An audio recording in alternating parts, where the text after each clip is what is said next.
Presiden Prabowo bertemu dengan Perdana Menteri Malaysia Anwar Ibrahim.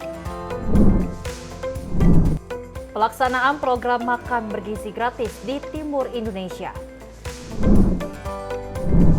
Hasto siap penuhi panggilan KPK pekan depan. Mantan kader usul PDIP ganti sekjen dan ketua umum.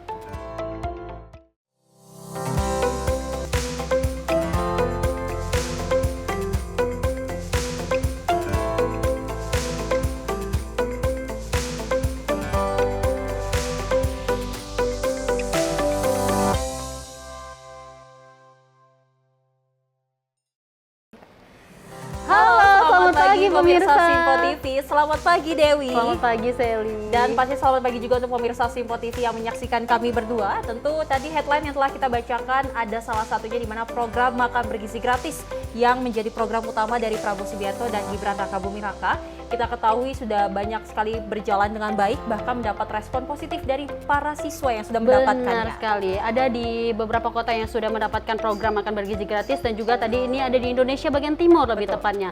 Dan selain dari informasi tadi, kami juga memiliki informasi terkait dengan kebijakan ataupun pelaksanaan dari kerja Kabinet Merah Putih dan juga sejumlah peristiwa lainnya.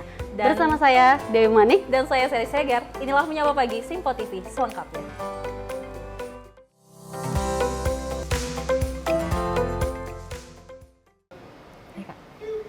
Pemirsa, kita awali informasi Menyapa Pagi kita di mana Presiden Prabowo Subianto melakukan kunjungan kerja di Kuala Lumpur, Malaysia, menemui Perdana Menteri Malaysia Anwar Ibrahim pada Kamis pagi. Pertemuan kedua kepala negara ini pemirsa dibalut dalam acara makan siang untuk membahas penguatan hubungan bilateral Indonesia dan Malaysia. Presiden Republik Indonesia Prabowo Subianto tiba di Bunga Raya Kompleks Bandara Internasional Kuala Lumpur, Malaysia pada Kamis 9 Januari 2025 sekitar pukul 10 waktu setempat. Kedatangan Prabowo ke Malaysia dalam rangka melakukan kunjungan pribadi dan santap siang bersama Perdana Menteri Malaysia Anwar Ibrahim.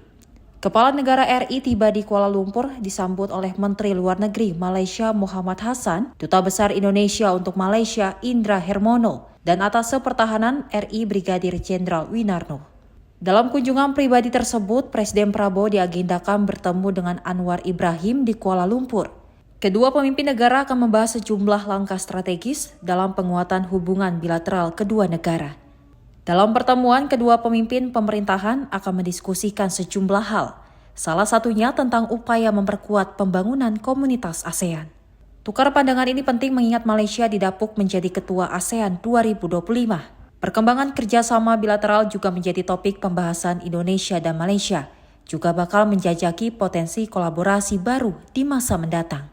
Turut mendampingi Presiden Prabowo dalam penerbangan Malaysia, yakni Menteri Luar Negeri Sugiono dan Sekretaris Kabinet Teddy Indrawijaya. Tim redaksi Simpo TV melaporkan.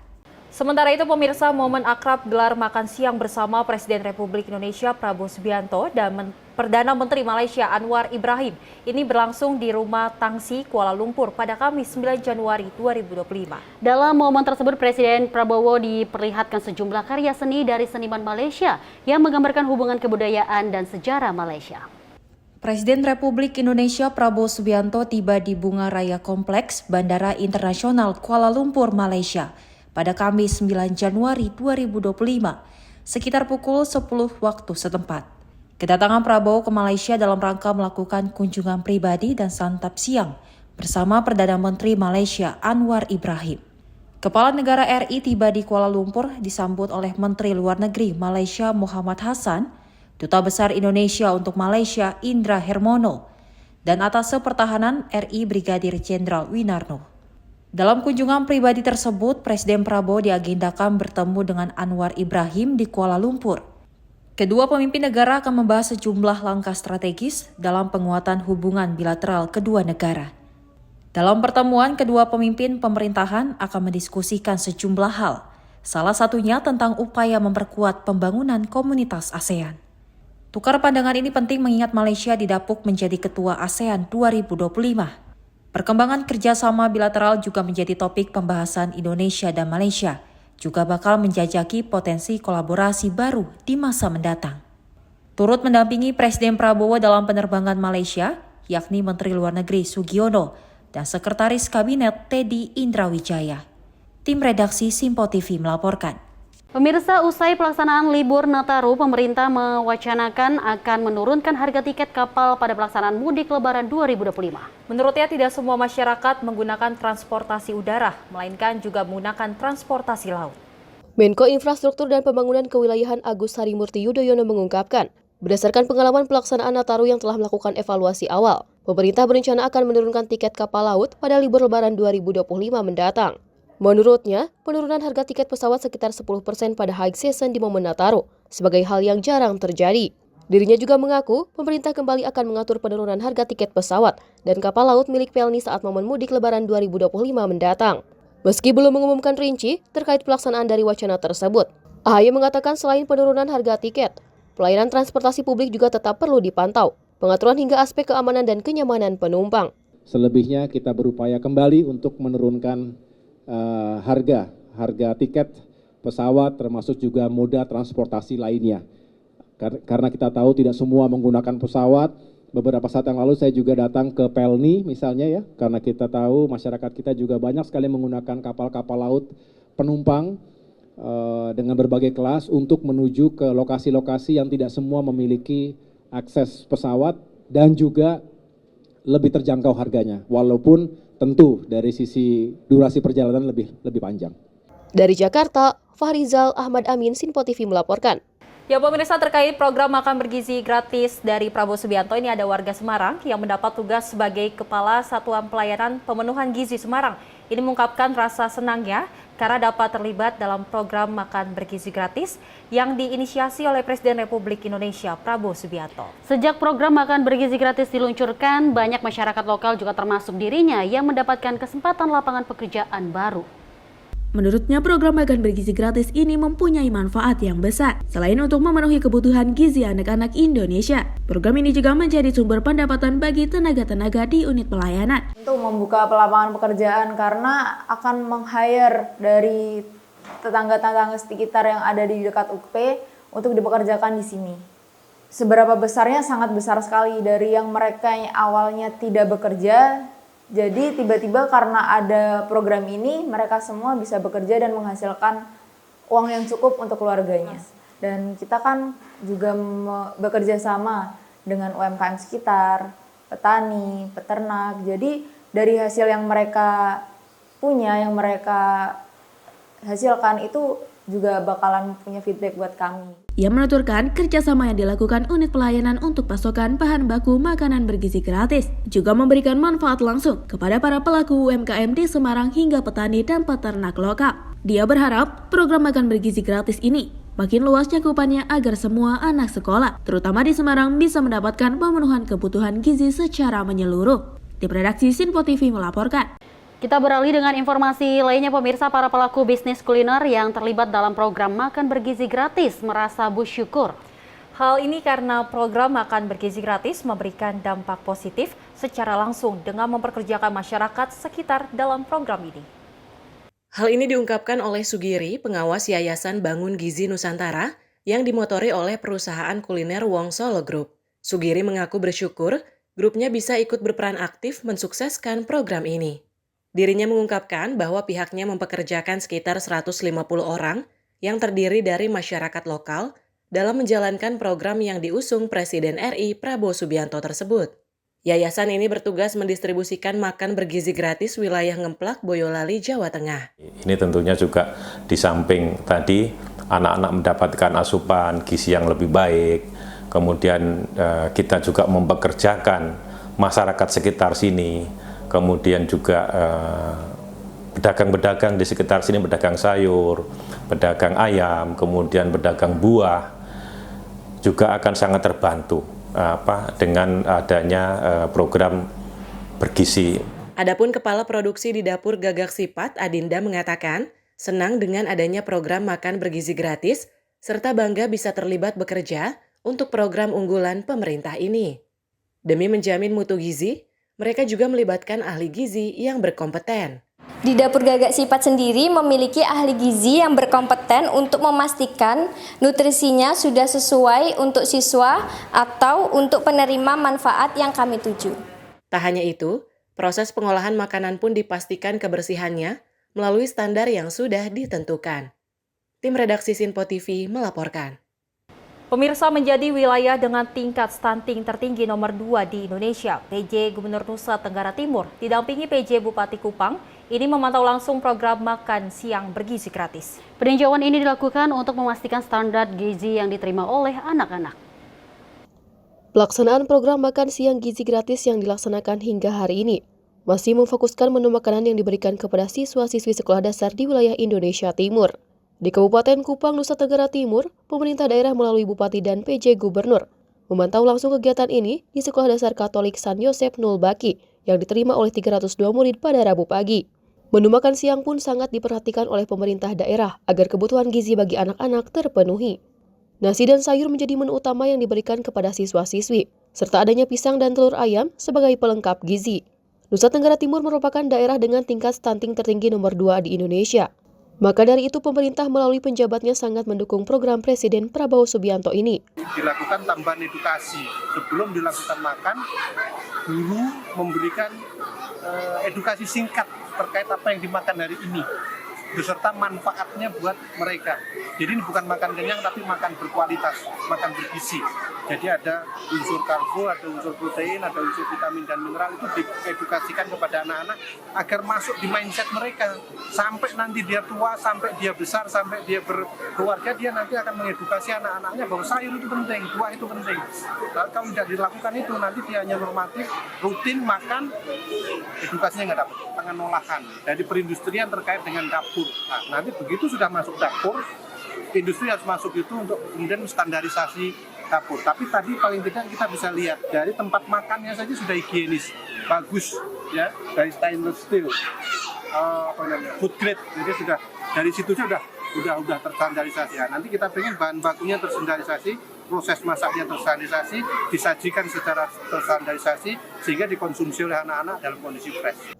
Sementara itu untuk melengkapi bahan makanan yang akan diolah menjadi menu bergizi, pemerintah daerah mengembangkan dari program ketahanan pangan di wilayah Kupang, Nusa Tenggara Timur, yang akan disalurkan ke Badan Gizi Nasional untuk diolah. Ini kan program nasional, jadi kita pemerintah daerah berusaha semaksimal mungkin agar bahan pangan yang ada yang dihasilkan oleh kabupaten itu langsung diambil oleh teman-teman dari BGN dalam rangka mendukung program ini.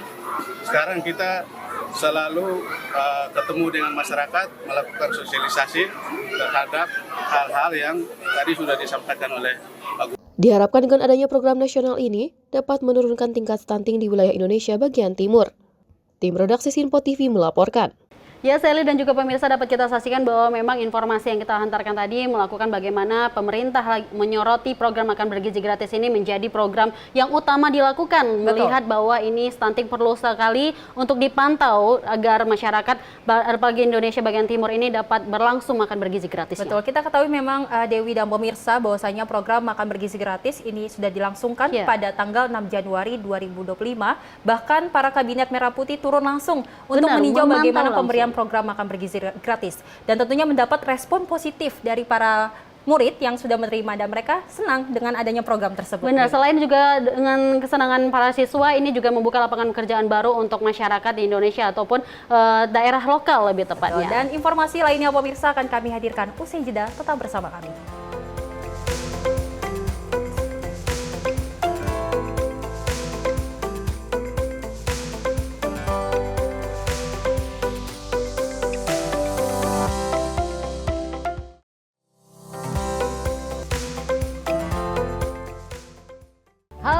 Selamat malam pemirsa, senang sekali rasanya kami mengisi ruang informasi Anda. Akhiri aktivitas Anda dengan rangkuman perkembangan peristiwa yang terjadi sepanjang hari.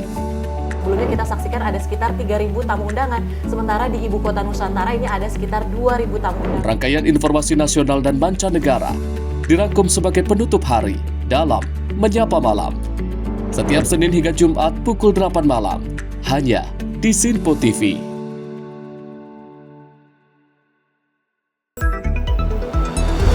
Jadilah yang pertama mengetahui perkembangan terkini seputar informasi dari lembaga parlemen. Punya data nasional, tidak ada satupun backup berarti kan? Tiba-tiba ada putusan yang nggak masuk akal dan seperti ini gitu. Kita biarkan rekomendasi kepada KPK. Periksa! Kami hadirkan informasi paling akurat untuk mengawal setiap informasi dalam rapat komisi dan paripurna. Tentunya bersama saya Andi Rezaldi yang telah kami rangkum dalam program Sinpo Parlemen. Saya Arif Rifani. Saksikan Sinpo Parlemen setiap Sabtu pukul 6 pagi hanya di Sinpo TV.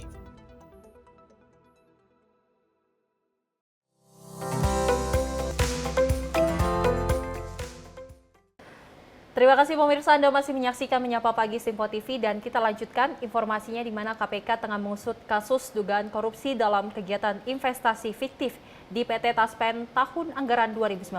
KPK menahan ex-direktur utama PT Taspen Persero Antonius NS Kosasi. Terkait kasus tersebut, Antonius NS Kosasi pun telah mengenakan rompi orange dengan tangan berborgol. Pantauan di gedung KPK Rabu malam pukul 20.32 waktu Indonesia Barat. Kosasi turun dari ruang pemeriksaan. Dirinya digiring oleh sejumlah petugas KPK. Direktur Penyidikan KPK Asep Guntur Rahayu mengatakan penahanan terhadap Antonius dilakukan selama 20 hari pertama, terhitung dari 8 hingga 27 Januari 2025.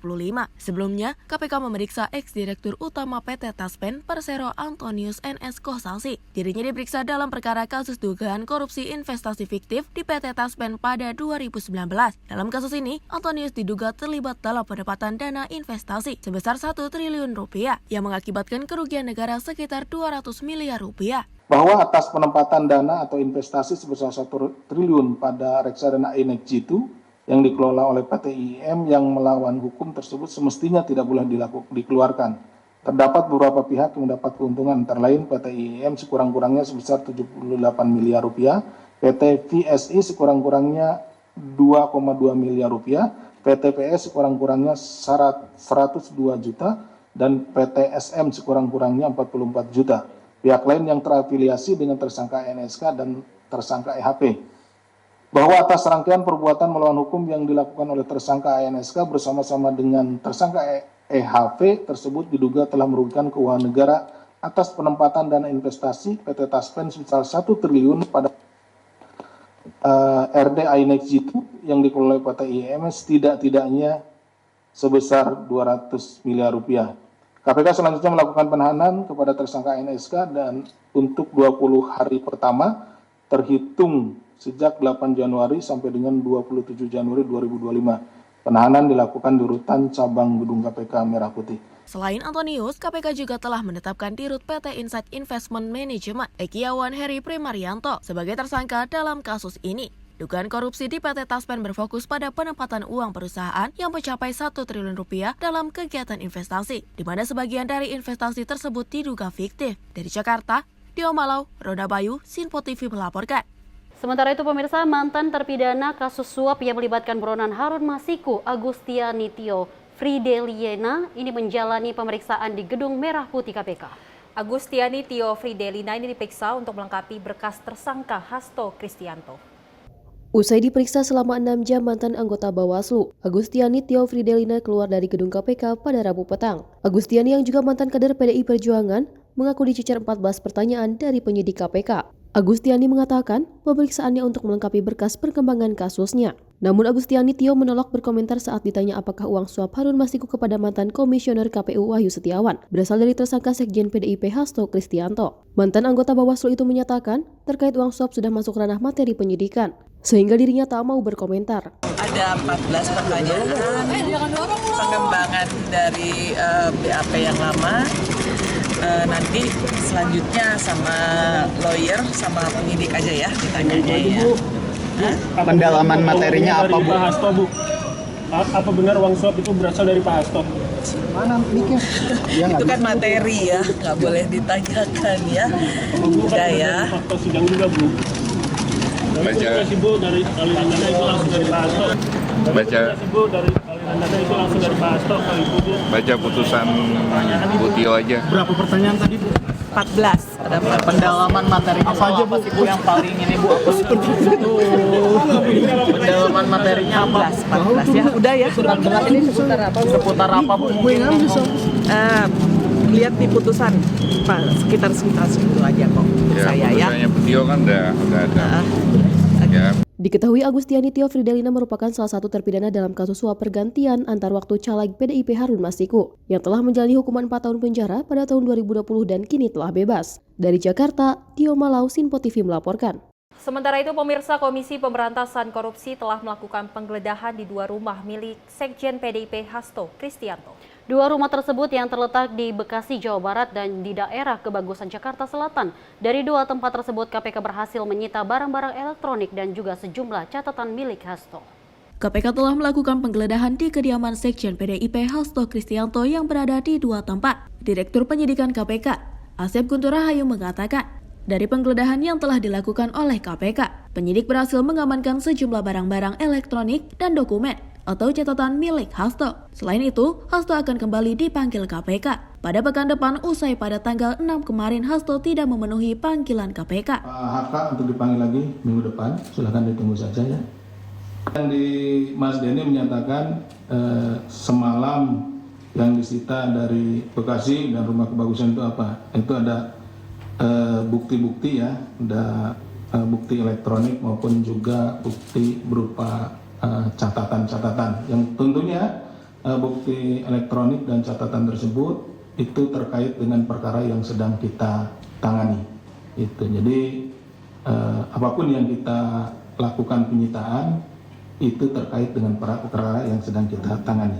Diketahui KPK telah menjadwalkan pemanggilan pemeriksaan pertama kepada Sekjen PDIP Hasto Kristianto. Usai dirinya resmi menjadi tersangka KPK, namun Hasto pun meminta penjadwalan ulang kepada KPK. Dari Jakarta, Tio Malau, Sinpo TV melaporkan.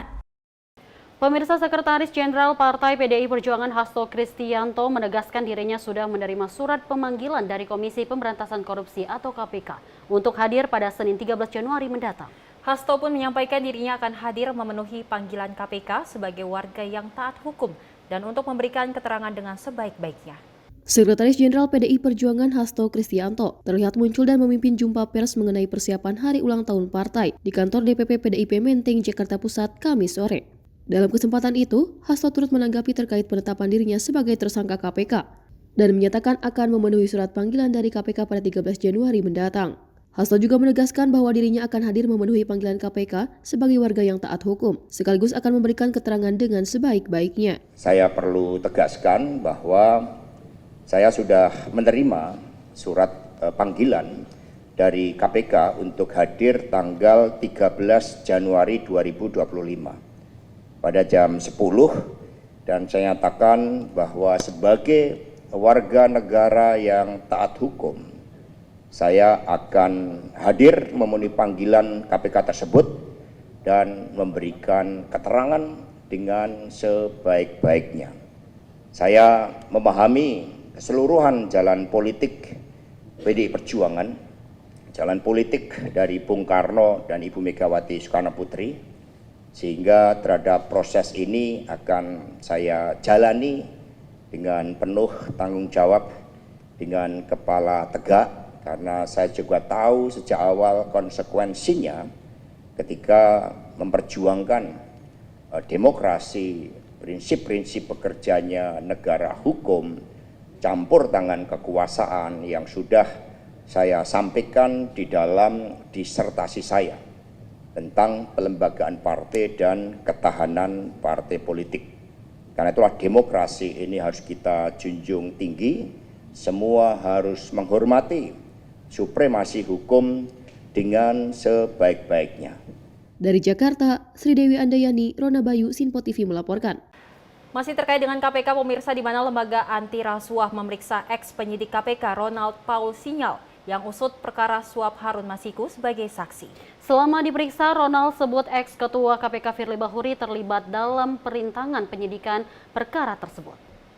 Ex-penyidik KPK, Ronald Paul Sinyal beri kesaksian di Gedung Merah Putih KPK Rabu siang. Ia diperiksa selama hampir 4 jam. Ronald dimintai keterangan soal proses penyidikan Harun Masiku. Dalam kesaksiannya, Ronald mengaku hadapi kendala, yakni saat akan tetapkan Sekjen PDIP Hasto Kristianto sebagai tersangka serta penggeledahan di kantor DPP PDI Perjuangan. Ronald melihat kendala muncul karena pimpinan KPK satu ini, yaitu Firly Bahuri, tak beri izin atau menghalang-halangi penyidikan. Adanya perintangan lah terkait penanganan tersebut. Sekarang kan sudah pergantian pimpinan yang ditegari oleh Pak Setio dan beliau pun sangat mendukung untuk pengembangan kasus tersebut agar akhirnya bisa dimajukan tersangka yang baru. Sebenarnya saya dari dulu juga saya sudah mau mengajukan tersangka ya salah satunya yang sekarang udah dimajukan ya. Jadi bukan karena perkara politik dan semacamnya. Kalau yang saya rasa sih tadi saya sampaikan kepada penyidik Rosa dan beberapa penyidik yang lainnya memang tidak ada faktor politik untuk perkara tersebut menjadi pengajuan tersangka yang terbaru. Tapi perintangannya ada dari internal sendiri gitu Bang? Tadi di BAP saya sampaikan emang lebih dari situ sih. Ya salah satunya yang bisa saya sebut ya jelas dari Firly Bahuri itu sendiri. Gitu. Ceritanya seperti apa Bang? Apanya? Waktu itu. Setiap kali saya melakukan penggeledahan atau juga melakukan pemeriksaan atau juga sempat kan viral ya dulu ya pengen melakukan penggeledahan di kantor DPP ya, cuman itu selalu disebut jangan dulu sedang panas dan semacamnya. Itu saya sampaikan juga bahwa kita reda dulu temponya biar sedikit adem dulu lah ya, dan itu saya sampaikan juga.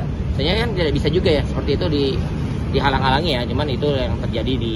Kalau yang saya ditanyakan tadi kenapa tidak disetujui terkait penggeledahan di kantor DPP pada saat awal 2020 itu emang bukan hanya dari Dewas dan semacamnya, emang dari atasan sendiri, dari pimpinan sendiri pun tidak berani mengeluarkan terkait penggeledahan di kantor DPP PDIP.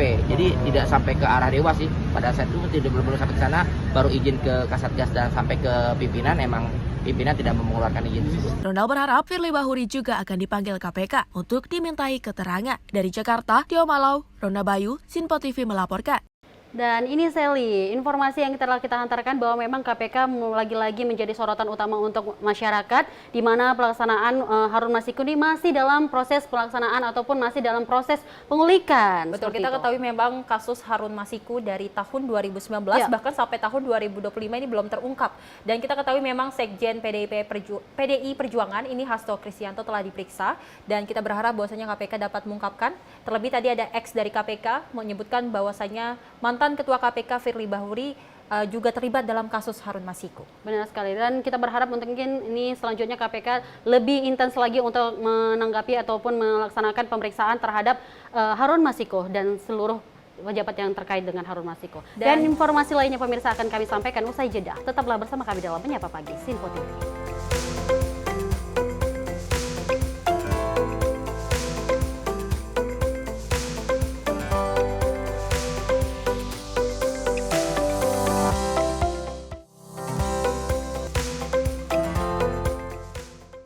Pemirsa Sinpo TV kembali hadir menemani Anda dengan berbagai informasi yang telah kami rangkum dalam sepekan. Sajian lengkap informasi sepekan kami hadirkan untuk Anda. Badan Legislasi DPR menemui masa unjuk rasa di depan gedung DPR RI Senayan, Jakarta. Menemani akhir pekan Anda bersama keluarga dengan rangkuman berita menyeluruh dalam Sinpo Sepekan setiap minggu pukul 6 pagi hanya di Sinpo TV. Halo, selamat pagi pemirsa Sinpo TV. Selamat pagi Andi. Selamat pagi Fen. Beragam informasi terbaru hadir menemani Anda sebelum memulai hari. Itu memang dari Menteri Perhubungan juga mendukung, Betul. dari Menteri Keuangan juga mendukung, dan kita sebagai masyarakat pun juga harus mendukung. Mengangkat isu yang tengah menjadi pembicaraan paling hangat. Semarakan pagi Anda bersama Menyapa Pagi. Setiap Senin hingga Jumat pukul 6 pagi hanya di Sinpo TV.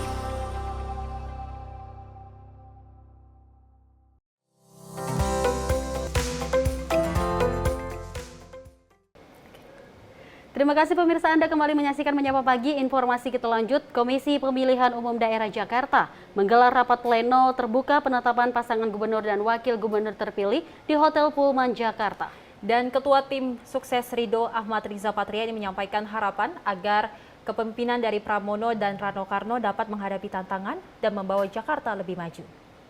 Pasangan Pramono dan Rano Karno resmi ditetapkan sebagai Gubernur dan Wakil Gubernur Jakarta terpilih dalam rapat pleno terbuka KPU yang dihadiri oleh berbagai perwakilan partai politik dan tokoh masyarakat pada Kamis 9 Januari 2025. Dalam kesempatannya, Ketua Tim Sukses Ridho Ahmad Riza Patria menyampaikan dan mengungkapkan harapan besar terhadap pasangan terpilih untuk membawa Jakarta lebih maju dan sukses di masa depan. Mengenai transisi pemindahan ibu kota ke Kalimantan Timur, Riza menilai hal itu akan menjadi tugas berat bagi kepemimpinan Pramono dan Rano di Jakarta. Meski demikian, Riza meyakini bahwa Pramono Rano mampu melewati proses tersebut dengan baik. Tentu kita juga berharap ya sebagai partai politik dan juga warga Jakarta, kita sangat berharap kepemimpinan Mas Pram dan Bang Dul, insya Allah kepemimpinan Mas Pram dan Bang Dul insya Allah nanti bisa membawa Jakarta yang lebih maju, lebih baik ya, dan tentu masa transisi pemindahan ibu kota dari Jakarta ke Kalimantan Timur dapat berlangsung secara baik. Ini PR yang paling berat bagi kepemimpinan Mas Pram dan Bang Dul 5 tahun ke depan, dan saya yakin Mas Pram dan Bang Dul bisa melalui prosesnya dengan baik. Dari Jakarta, Jihan Nabila, Ahmad Amin, Sinpo TV melaporkan. Dan dari Cawagup Jakarta nomor urut 1, pemirsa, Suswono ini menyampaikan harapannya dan pesan khusus dari Ridwan Kamil untuk pasangan gubernur dan wakil gubernur terpilih Jakarta, Pramono Anung dan Rano Karno. Suswono menyampaikan betapa pentingnya merealisasikan dan juga mewujudkan aspirasi publik yang telah disampaikan selama masa kampanye. Cawagup Paslon nomor urut 1 Suswono menghadiri rapat pleno terbuka penetapan gubernur dan wakil gubernur Jakarta Kamis 8 Januari 2025. Suswono mengatakan agar aspirasi masyarakat Jakarta yang disampaikan selama kampanye dapat dilaksanakan dan diwujudkan oleh gubernur dan wakil gubernur terpilih periode 2025-2030 Jakarta, Pramono Anung dan Rano Karno. Selain itu, Suswono mengatakan agar kepemimpinan baru Jakarta juga dapat membawa kemajuan bagi warga Jakarta, termasuk masa transisi pemindahan ibu kota ke Kalimantan Timur. Tentu saja kami berharap ya nanti apa yang aspirasi ya dari masyarakat Jakarta yang saat kampanye mereka menyampaikan kepada pasangan Ridho, ya kami nanti akan berharap mudah-mudahan bisa direalisasikan oleh gubernur dan wakil gubernur terpilih ya.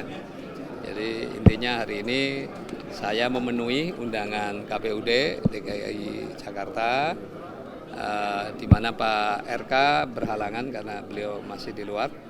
Oleh karena itu, ya alhamdulillah saya ada kesempatan untuk bisa hadir. Jadi ya tentu kehadiran ini dalam rangka untuk mensupport supaya apa yang sudah dijalankan ya proses pilkada di DKI ini betul-betul kemudian aspirasi dari masyarakat ini benar-benar bisa ditunaikan oleh gubernur dan wakil gubernur terpilih. Ada titipan dari Pak RK? Ada titipan dari Pak RK? Ya beliau tadi pesannya tentu saja agar aspirasi yang tadi disampaikan oleh masyarakat DKI melalui ya Ridho ini bisa kemudian direalisasikan oleh gubernur terpilih. Itu saja. Dari Jakarta, Jihan Nabila, Ahmad Amin, Sinpo TV melaporkan. Informasi kita lanjut, Ketua Tim Sukses Ridho Ahmad Rijapatria mengungkapkan bahwa kubu Paslon Ridho ini mengurung niat untuk menggugat hasil Pilkada Jakarta ke Mahkamah Konstitusi. Dan Rizal menyebut bahwa pimpinan Kimplos mengutamakan persatuan dan kesatuan demi kemajuan Jakarta. Kubu pasangan calon gubernur dan wakil gubernur Jakarta Ridwan Kamil dan Suswono memutuskan untuk tidak melanjutkan rencana gugatan Pilkada ke Mahkamah Konstitusi. Hal ini dikonfirmasi langsung oleh Ketua Tim Ses Ridho, Ahmad Rijapatria, dalam acara rapat pleno terbuka penetapan pasangan gubernur dan wakil gubernur terpilih Jakarta, Kamis 8 Januari 2025. Riza menyatakan keputusan ini diambil setelah melalui pertimbangan mendalam oleh partai-partai pengusung, termasuk pimpinan Partai Kimplos. Riza menyebutkan bahwa fokus utama keputusan adalah untuk menghindari polemik dan konflik di masyarakat. Lebih lanjut, Riza menegaskan bahwa partai-partai pengusung pasangan Ridwan Kamil Suswono juga mengutamakan kebersamaan dan kepentingan bangsa, serta menjaga stabilitas Jakarta. Cukup ya? Jadi pimpinan partai mengedepankan pentingnya persatuan dan kesatuan. Karena ini DKI Jakarta, kita tidak ingin ada polemik, ada gejolak, ada konflik dan lain-lain. Itulah sebabnya kenapa pimpinan partai memutuskan untuk tidak maju di MK ya.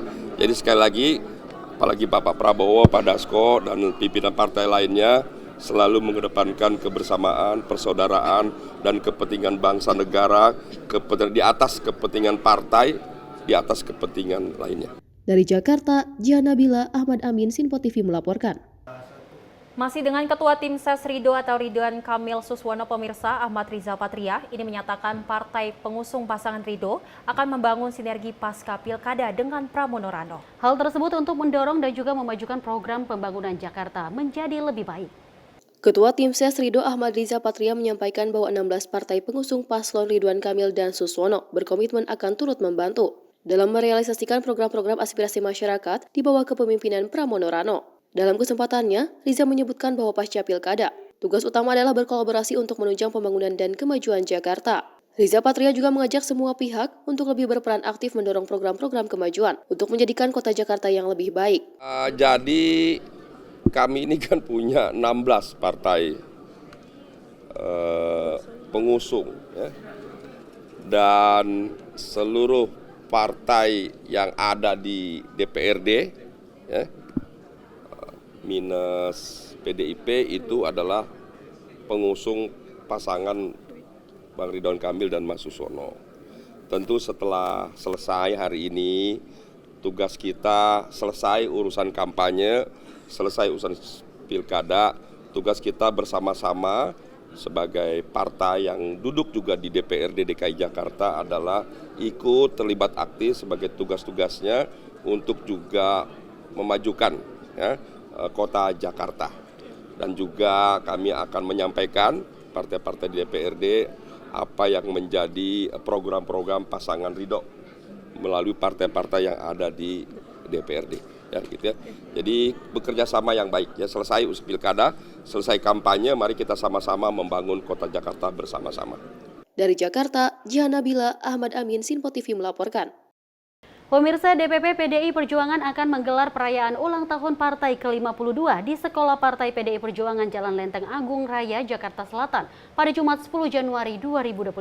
Dan Ketua DPP PDI Perjuangan Jarod Saiful Hidayat ini menyebut kegiatan ini sekaligus menjadi evaluasi dan introspeksi partai untuk melakukan perbaikan setelah mengalami perjalanan politik selama 1 tahun belakang.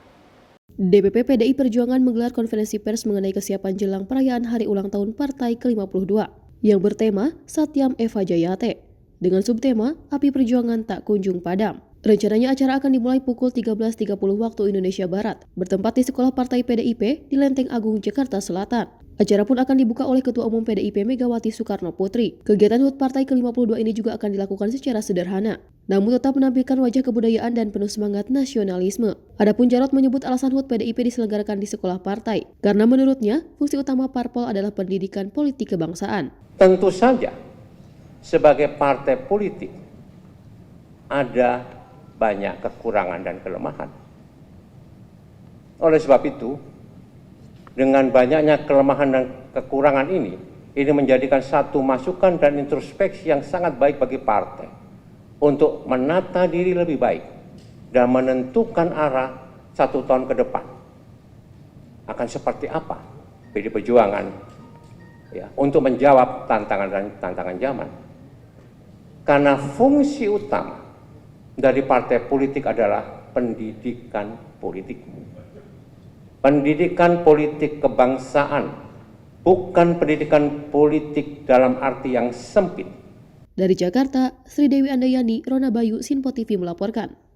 Kita beralih ke informasi lainnya, pemirsa, di mana mantan politikus PDI Perjuangan Effendi Simbolon menyebut bahwa status tersangka Sekjen PDI Perjuangan Hasto Kristianto oleh KPK merupakan sebuah petaka besar yang dialami PDI Perjuangan. Dalam hal ini, Effendi mengusulkan agar dilakukan pergantian pengurusan, maksud kami kepengurusan dari mulai Sekjen hingga Ketua Umum PDI Perjuangan. Mantan politikus PDI Perjuangan Effendi Simbolon angkat bicara terkait penetapan tersangka oleh Sekjen PDI Perjuangan Hasto Kristianto oleh KPK. Menurutnya hal tersebut merupakan petaka besar bagi partai PDI Perjuangan. Ia menilai selama menjadi kader PDI Perjuangan, belum pernah ada posisi tinggi kader partai berlambang banteng itu sebesar kasus Hasto yang kini telah ditetapkan tersangka oleh KPK. Oleh karena itu, dirinya mengusulkan agar dilakukan pergantian kepengurusan partai dari Sekjen hingga Ketua Umum Megawati Soekarno Putri. Ya, itu kan dengan sendirinya. Turut prihatin. Ini petaka yang sangat besar ya buat partai yang lama saya ikut di sana ya. Belum pernah ada setinggi ini posisi, ya sebagaimana yang biasa dilakukan, saya nggak tahu ya Bu Mega gimana. Tapi prihatin kita, ya harus diperbaharui ya semuanya. Mungkin sampai ke ketua umumnya juga harus diperbarui. Ya, bukan hanya level sekjen ya. Sudah waktunya lah. Sudah waktunya ada pembaruan yang total ya. Karena ini kan fatal ini. Harusnya semua kepemimpinan juga harus mengundurkan diri. Kan partai itu kan bukan milik perorangan. Partai itu kan diatur oleh undang-undang parpol.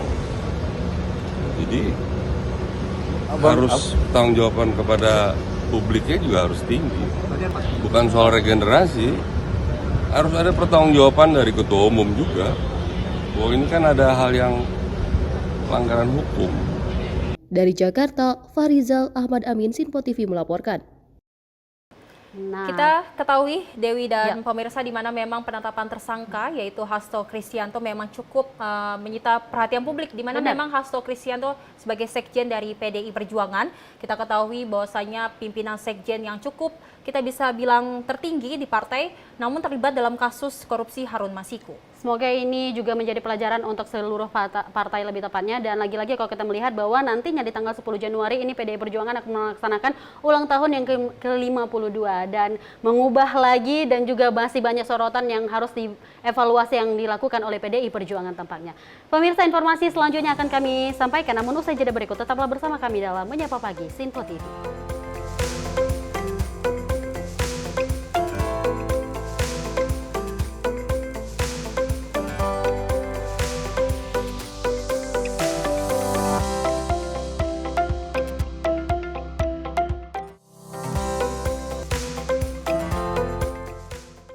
Kami hadir dengan rangkaian informasi dari berbagai penjuru dunia. Topik dan isu yang tengah menjadi sorotan mancanegara dikemas dengan lengkap untuk Anda.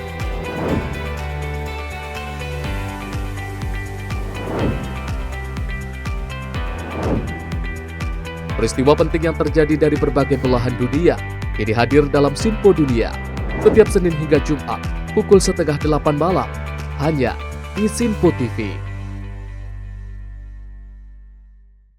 Halo pemirsa, kami kembali hadir dengan sejumlah informasi yang kami himpun dari berbagai penjuru dunia. Rangkaian informasi yang membuat akhir pekan Anda begitu bermakna. Sebuah kelompok di Afrika Selatan memberikan layanan pertunjukan film dengan tenaga surya. Berita yang menjadi sorotan media dari dalam dan luar negeri kami hadirkan untuk menemani pekan Anda dalam Sinpo Dunia Sepekan, Sabtu dan Minggu pukul 9 pagi, hanya di Sinpo TV.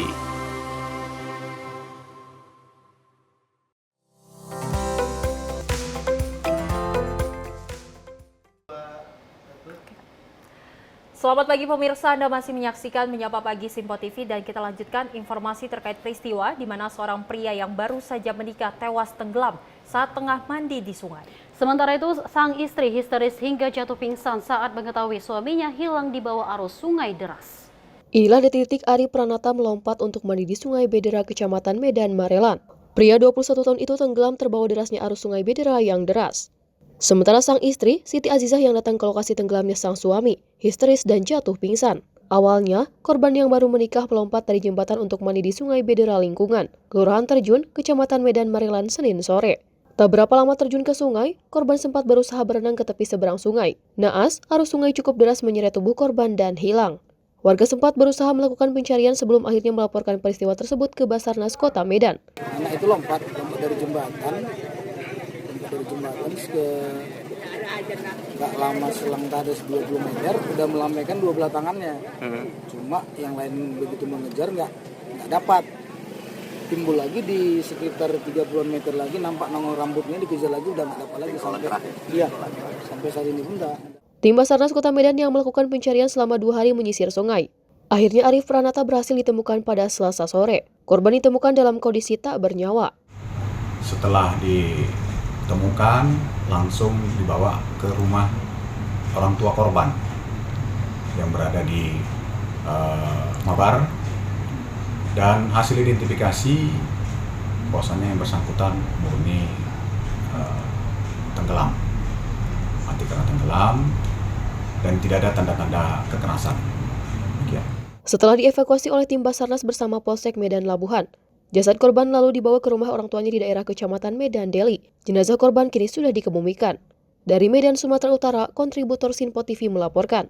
Pemirsa, seorang pria bersenjata tajam diduga melakukan aksi pencurian di salah satu Indomaret pada Kamis 9 Januari pukul 7.30 pagi. Melihat adanya aksi kejahatan tersebut, warga sekitar segera bertindak, mengepung pelaku hingga tidak dapat melarikan diri.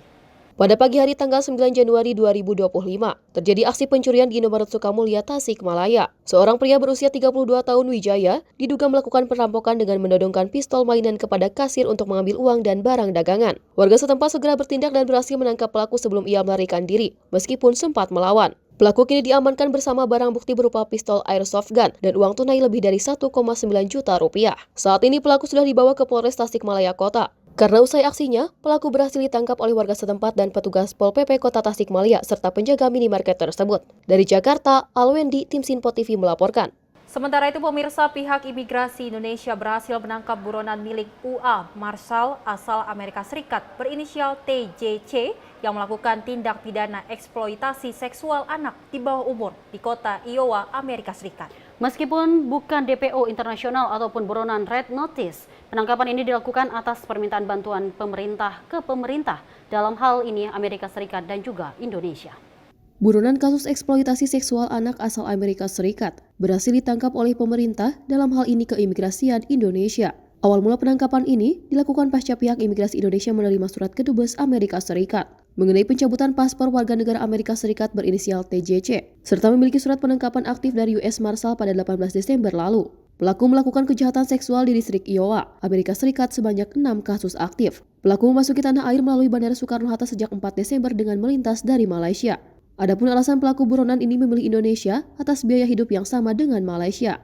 Melalui penundaan perpanjangan izin tinggal yang dilayangkan pelaku di kawasan Tangerang, keimigrasian berhasil mengamankan pelaku buron pada 30 Desember di kantor imigrasi Tangerang. Kemudian pada hari Senin tanggal 30 Desember 2024, TJC melakukan perpanjangan izin tinggal di kantor imigrasi Tangerang dan langsung diamankan oleh tim Intel Dakim kantor imigrasi Tangerang.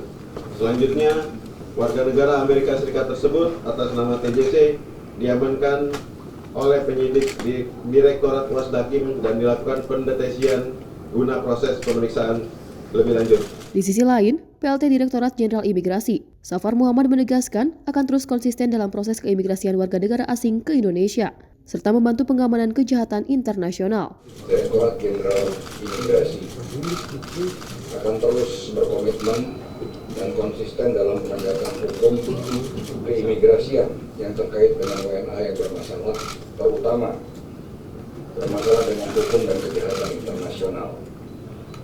Dan untuk itu kita akan terus meningkatkan kerjasama atau joint investigation dengan stakeholder terkait. Lebih dalam, dengan keberhasilan penangkapan ini, pemerintah dapat terus mengupayakan keamanan di gerbang masuk tanah air melalui berbagai jalur, baik udara, darat, hingga laut. Dari Jakarta, Max Azizul Hakim, tim liputan Sinpo TV melaporkan.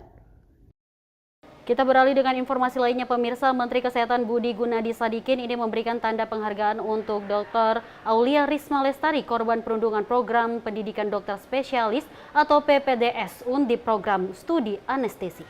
Penghargaan diberikan secara langsung oleh Menkes Budi kepada Nusmatun Malinah, ibunda dari Aulia Risma Lestari, di kantor Kementerian Kesehatan. Menkes berharap kejadian serupa tidak terjadi kembali di dalam dunia dan proses hukum tetap berjalan. Menteri Kesehatan Budi Gunadi Sadikin memberikan penghargaan ke Satria Bakti Husada Arutala pada almarhumah Dr. Aulia Risma Lestari di kantor Kementerian Kesehatan Jalan Rasuna Said, Kuningan, Jakarta Selatan, Kamis pagi. Aulia Risma ialah korban tewas akibat bullying dari para senior-seniornya di Fakultas Kedokteran Universitas Diponegoro, Semarang beberapa bulan lalu. Menkes Budi Gunadi Sadikin sebagai bentuk ucapan terima kasih karena perjuangan yang sudah dilakukannya selama menjadi peserta PPDS. Budi Gunadi mengatakan peristiwa ini menjadi momen penting perbaikan sistem pendidikan dokter spesialis di Indonesia. Menkes Budi berharap setelah ini sistem pendidikan dokter spesialis bisa dibangun dengan lebih baik, berbudaya empati, dan menyingkirkan bentuk tekanan-tekanan pada siswa didik. Hal ini penting agar siswa yang lulus memiliki kondisi mental yang baik, khususnya ketika bertemu melayani pasien. Jadi hari ini saya ketemu sama ibu kandungnya almarhum Risma, karena kita Kementerian Kesehatan ingin mengucapkan terima kasih. Beliau sudah berkorban untuk bertahan selama ini dari berbagai macam tekanan untuk bisa memperbaiki sistem pendidikan dokter spesialis yang ada di rumah sakit pendidikan kita. Dan saya juga ucapkan terima kasih ke pengacara beliau yang sudah mendampingi beliau dengan segala macam kesulitan yang dihadapi di lapangan untuk bisa membantu memperbaiki sistem pendidikan dokter spesialis di seluruh rumah sakit pendidikan yang ada. Saya berharap dengan adanya momentum ini kita bisa memperbaiki sistem pendidikan dokter spesialis yang ada agar bisa membangun sistem pendidikan yang juga membangun budaya yang baik, budaya yang berempati, budaya yang tidak menekan para peserta didiknya, sehingga mereka nanti pada saat lulus memiliki kondisi mental yang baik pada saat nanti menghadapi pasiennya. Saya percaya pengalaman yang dihadapi oleh keluarga, karena ini kehilangan putri tercinta dan juga ayahandanya, itu saya harapkan kejadian terakhir dan bisa menjadi momentum perubahan ke arah yang lebih positif lagi. Kalau sistem hukumnya udah ada ini diterapkan dengan baik, saya rasa masyarakat akan melihat bahwa seharusnya memang demikian dan akan mengadjust secara bertahap mengikuti sistem hukum yang ada ini. Dan ini saya juga berterima kasih kepada Pak Kapolri yang sudah membantu agar menerapkan sistem hukum yang sudah ada ini, ya kita jalankan saja.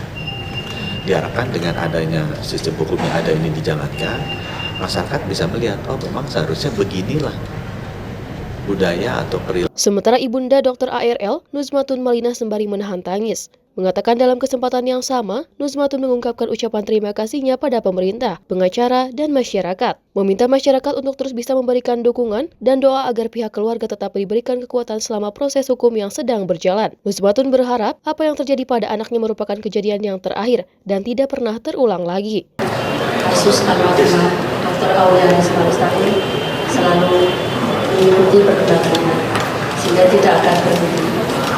Dan yang selanjutnya saya mengucapkan terima kasih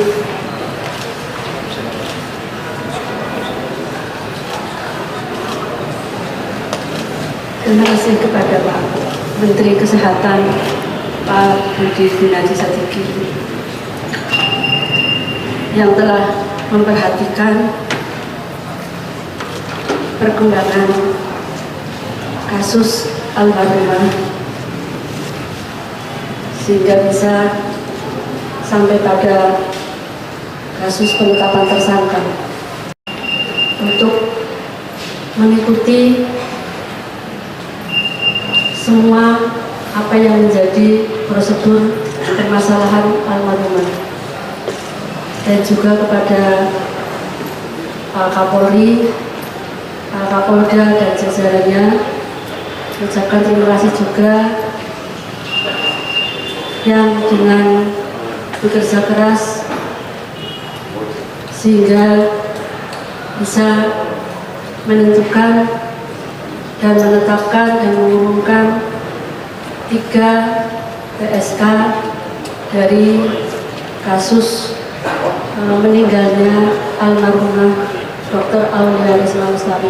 Untuk diketahui, Dr. Aulia Risma Lestari meninggal dunia akibat menjadi korban perundungan oleh para senior-seniornya. Sementara Polda Jawa Tengah telah mengamankan ketiga tersangka yang merupakan sesama dokter seniornya di Universitas Diponegoro, Semarang, Jawa Tengah, berinisial TE, SM, dan ZR. Dari Jakarta, kontributor Sinpo TV melaporkan.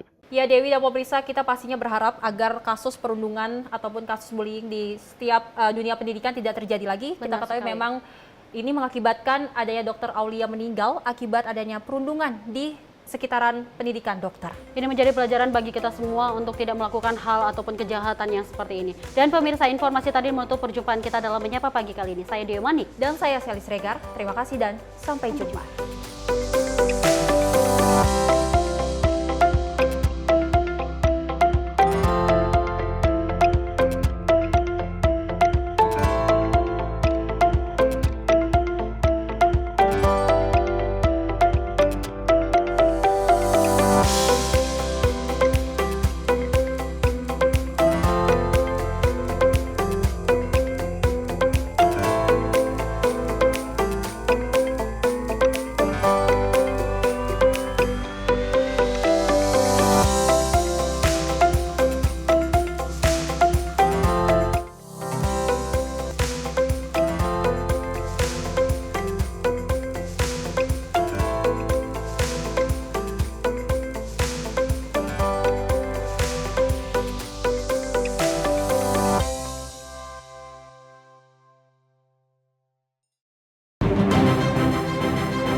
Simpo TV, News, Sport, Entertainment.